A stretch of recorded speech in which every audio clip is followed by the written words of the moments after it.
Kan begini ya Mas ya, kita pertama-tama ya kita yakin bahwa dia adalah pasangan yang diberikan Tuhan kepada saya.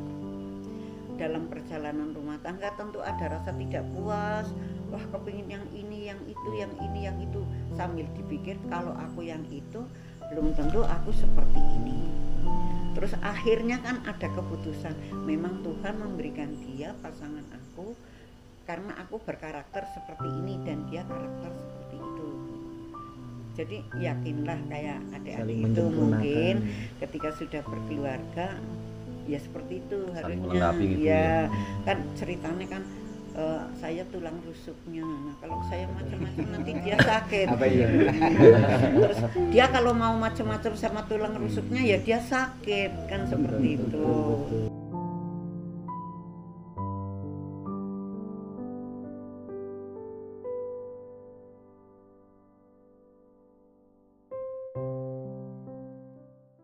Halo guys, ketemu lagi di video terbaru saya.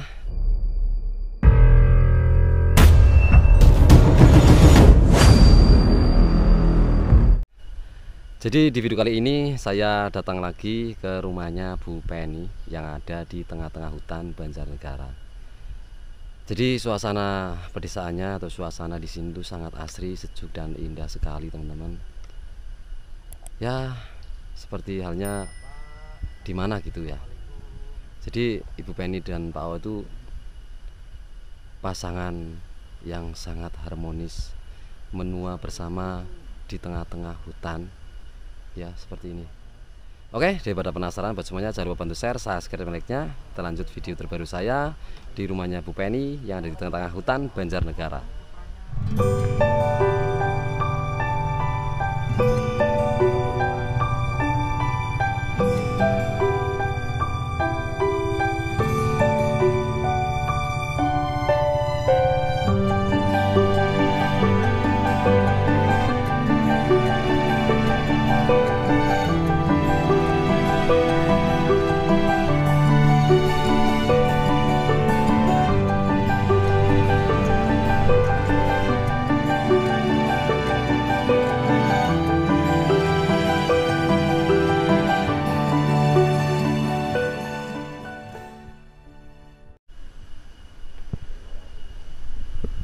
Jadi Bu Penny itu kreatif guys, seperti ini menanam sayur. Di sini ada tanaman bunga.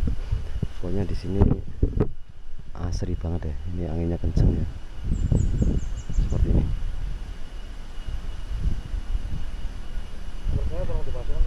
Mungkin kalian bisa nonton video saya. Pertama saya datang ke sini ya.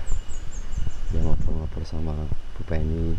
Bu Penny-nya katanya lagi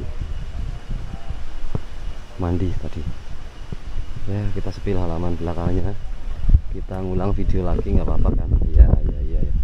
Anginnya kenceng banget nih guys.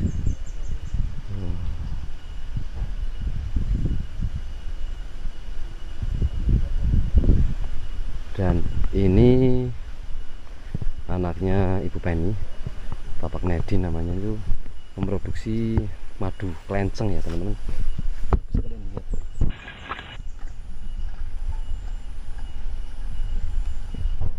Madu klenceng ya, seperti ini. Dan untuk dalam rumahnya saya udah pernah review. Pokoknya indah banget guys. 50. Kowe umure pira, Nger? 50. 55. Berarti nikah saya 56. 56 tahun. Nggih. Masih ini ya, alhamdulillah. Kan begini ya Mas ya, kita pertama-tama ya kita yakin bahwa dia adalah pasangan yang diberikan Tuhan kepada saya. Dalam perjalanan rumah tangga tentu ada rasa tidak puas, wah kepingin yang ini, yang itu, yang ini, yang itu, sambil dipikir kalau aku yang itu belum tentu aku seperti ini. Terus akhirnya kan ada keputusan, memang Tuhan memberikan dia pasangan aku karena aku berkarakter seperti ini dan dia karakter seperti itu. Jadi yakinlah kayak adik-adik Saling itu menyempurnakan. mungkin ketika sudah berkeluarga ya seperti itu Saling harusnya melengkapi gitu ya. Kan ceritanya kan saya tulang rusuknya. Nah, kalau saya macam-macam nanti dia sakit. Apa iya? Terus dia kalau mau macam-macam sama tulang rusuknya ya dia sakit kan seperti itu. Betul. Tapi itu memang kalau dihayati, disadari, insya Allah ya rumah tangganya selamat. Tetapi kalau ego atau masih menilai diri sendiri, menilai kan diri sendiri, menilai orang lain kan belum tentu benar. Menilai diri sendiri, aku yang, ya pasti hancur. Tetapi kalau inilah aku dengan apa adanya, mudah-mudahan pasangan aku bisa menerima aku apa adanya.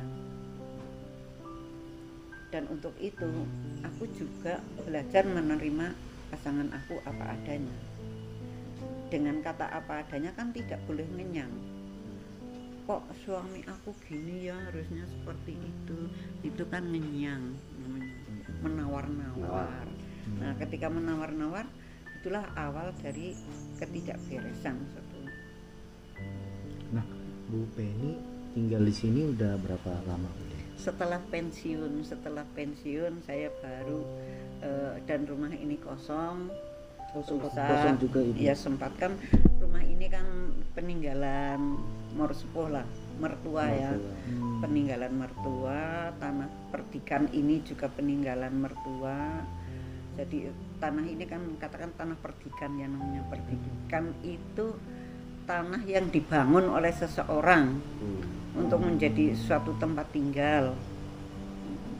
Itu kalau bahasa Jawa di dongeng-dongeng itu tanah Perdikan. Kayak mungkin kayak mode babat alas atau gimana kayak gitu, Bu? Bukan?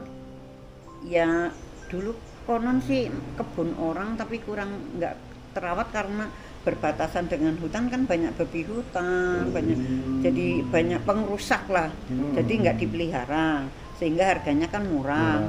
Tuh terus dibeli sama almarhum papi gitu. Terus tukar. Dalam arti kayak bahasa warisan gitu, Bu? Warisannya bapak. Saya sebagai generasi penerus. Ya jadi ya karena ndak bisa apa, awalnya kan ini kan udah kerja kemana-mana tapi terus sama papi suruh pulang bantuin papi gitu. Ini anak yang manis sama orang tua, mantep. Jadi ancamannya bapak itu kalau nggak pulang ke sini tanah mau dijual semua. Saya balik ke sini. Nah, Bu Penny, aku boleh nanya nggak? Kenapa Bude lebih demen tinggal di sini dibanding tinggal di kota? Ya awalnya sih gini ya, Kita memang cerita. saya nggak punya apa-apa di kota. Oke. Ya ada tempat tinggal di Purwonegaro, tetapi namanya hidup dengan lingkungan masyarakat kan udah bertahun-tahun ku jalani. Nah sudah pensiun otomatis kan sesuai janji saya harus mengikuti suami. Karena suami tinggal di sini, ya wis saya ikut tinggal di sini. Awalnya juga nggak begitu nyaman ya, kadang masih kepingin turun ke bawah, tapi kadang rasanya kok enak di sini, merdeka gitu. Artinya sangat merdeka. Misalnya pas lagi kesal, kalau orang muda mungkin mau menjerit kayak apa kan enak aja, tapi sih saya nggak pernah menjerit-jerit. Cuman saya nyamannya begini, mau tertawa mau ngapain lepas, nggak ada yang mendengar, nggak ada yang protes. Terus telinga ini juga nggak mendengar kata yang nggak enak, nggak pokoknya ya nyaman lah, nyaman, jadi tenang. Di samping merasa sudah tua, sudah harus membersihkan dan belajar lebih dekat karena waktunya sudah dekat. Jadi gunakan kesempatan itu sebaik mungkin. Ya hanya itu saja. Merasa sudah tua, waktunya sudah dekat, maka saatnya untuk membersihkan diri dari segala perkara-perkara yang tadinya masih punya dendam. Karena di sini kan lebih banyak merenung ternyata dendam itu tidak bagus, karena dendam itu membuat sakit untuk dirinya sendiri. Nah terus gimana caranya? Ya harus dibalik. Misalnya Anda mengatai saya, puji Tuhan, alhamdulillah bukan saya yang mengatai tetapi dia. Terima kasih Tuhan, Engkau tidak memperbelahkan mulutku untuk mengatai seseorang. Itu sebuah contoh kecil lah. Jadi di sini kenapa saya merasa nyaman? Karena saya lebih banyak bisa introspeksi. Kok kata-katanya terlalu tinggi lah. Lebih bisa banyak mawas diri lah gitu ya, mawas diri, mempersiapkan diri menunggu panggilan.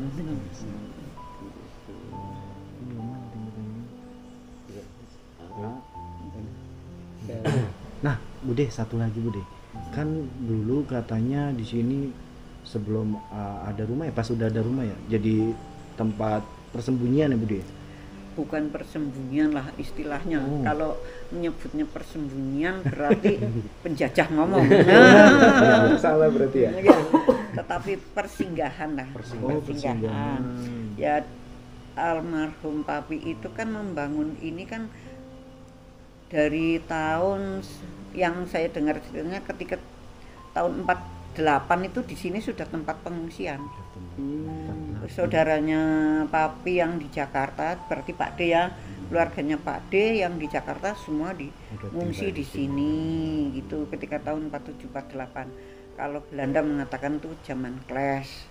Tetapi kalau kita ya perjuangan lah untuk kembali. Waktu itu kan Belanda kepingin kembali lagi ke sini kan. Yang itu yang sampai Harto tuh bikin ada Monjali apa itu segala macam.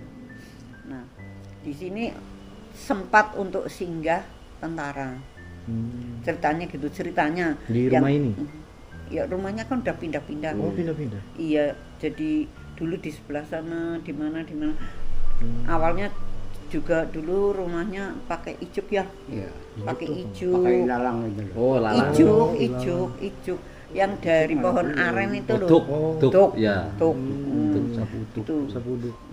Itu apa ya? Atapnya pakai itu. Pernah terus lama-lama pakai genteng, terus pakai fondasi, tapi fondasinya fondasi tempo dulu kan lama-lama hancur. Terus ya udah berkali-kali dibikin lagi. Kenapa dibikin lagi?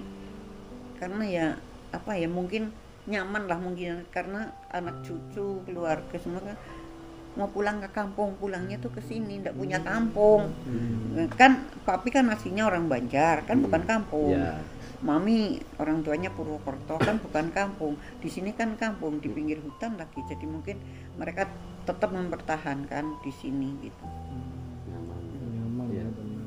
Nah, Bude, peristirahatan itu. dengar nih katanya kan di sini masih banyak hewan buas ya. Oh enggak banyak, masih ada. Masih ada ya. Masih ada harimau tutulnya. Macan tutul. Nah, kan mereka kan maaf ya. Zaman dulu kan babi hutan banyak. Nah, terus yang jahat itu manusia. Babi hutan itu kan ditembaki, lama-lama kan lah harimau ya makan apalah. Nah, akhirnya mereka jadi ini ke siklus rantai makanan gitu ya.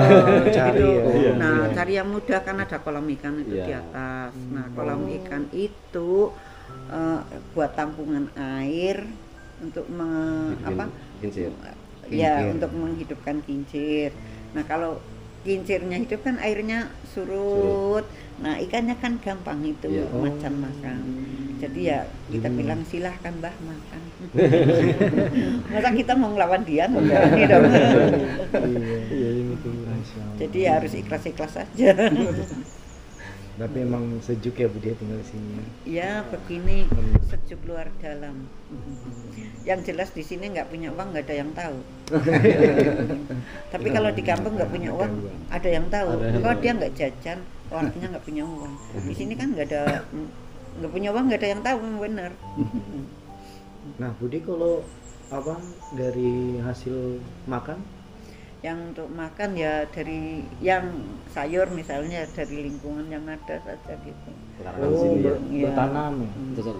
Berarti kalau mohon maaf Ibu, kegiatan untuk sehari-harinya itu paling di kebun seperti ini ya Bu ya. Iya, awalnya ketika ini kaki masih mau diajak ke kebun, bapak juga masih bisa ke kebun ya. Kami ke kebun bertani seperti orang-orang itu, pakai parang, pakai ini ketusuk, kena duri apa gitu. Jadi jalani hidup ini menurut lingkungan gitu aja, menyesuaikan. Seperti air mengalir Ya gitu ya. gitu. Masya Allah. Jadi saya belajar dari orang tani gimana, sampai belajar kapan kita menanam,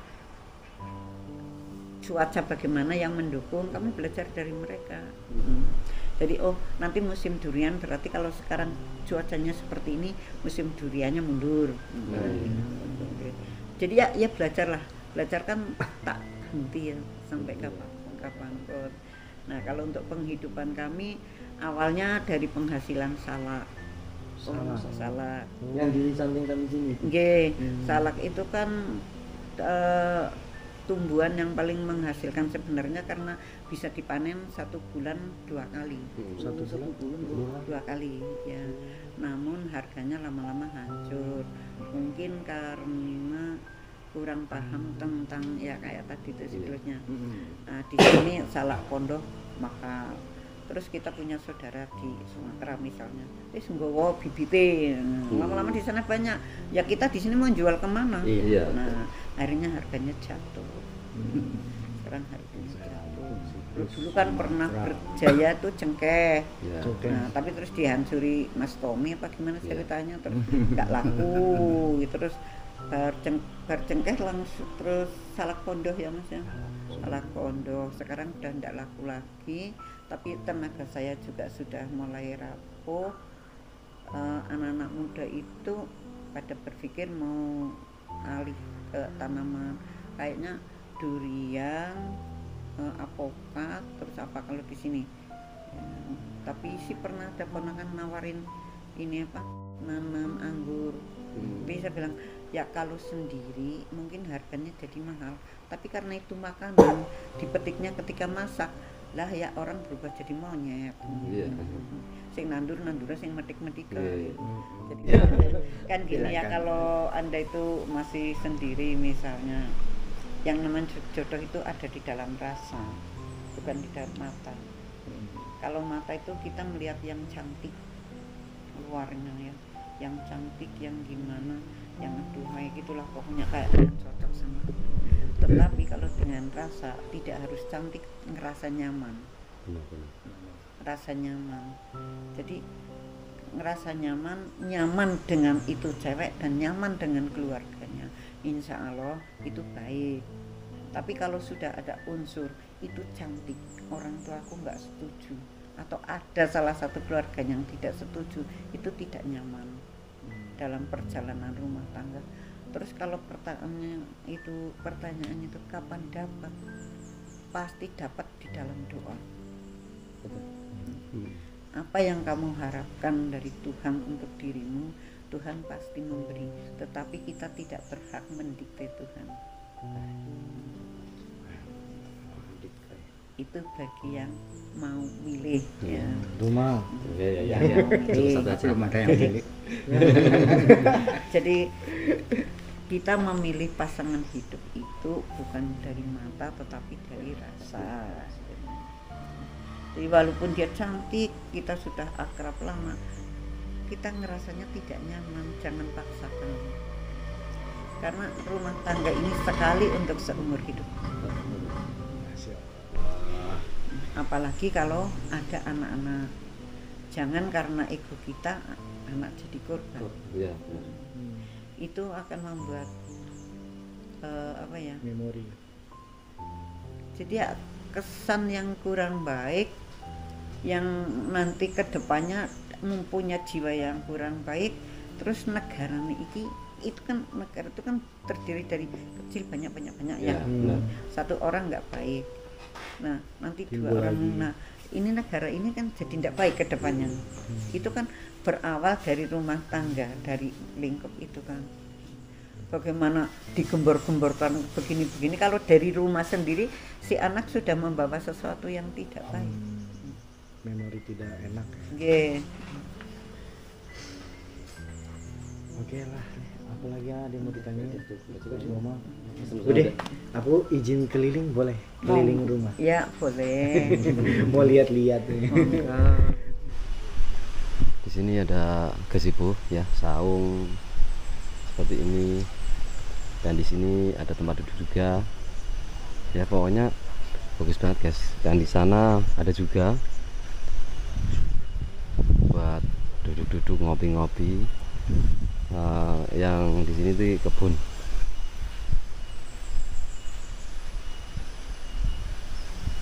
Pohon kelapa juga ada di sini. Dan di sana itu udah hutan ya. Hutan damar semua. Wis. Pokoknya keren banget. Bagaikan Habibie dan Ainun versi Banjarnegara. Seperti itu.